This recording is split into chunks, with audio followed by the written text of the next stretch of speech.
এটা হচ্ছে মলান্তি মাছ বা মৌরলা মাছ বলে কেউ কেউ, আবার কেউ বলে মলা মাছ। মাছগুলো একটু ছোটো ছোটো। তো আমি এই যে পেঁয়াজ কুচি দিয়ে সব মশলা মাখিয়ে একবারে আমি বসিয়ে দেব।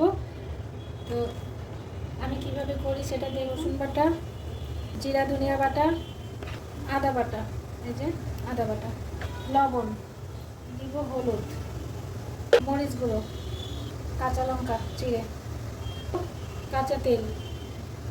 এবার এখানে আমি হাত দিয়ে সুন্দর করে মাখিয়ে নেব। কড়াইয়ে আর একটু সাদা তেল দিয়ে দিলাম।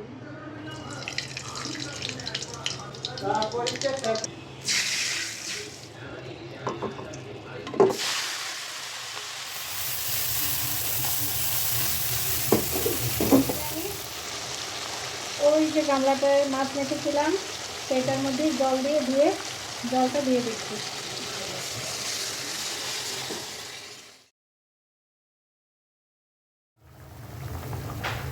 দিয়ে দিলাম একটু কাঁচামরিচ। হয়ে গেল আমার মলান্তি মাছ রান্না করা। তো এই যে চলে আসুন খেতে।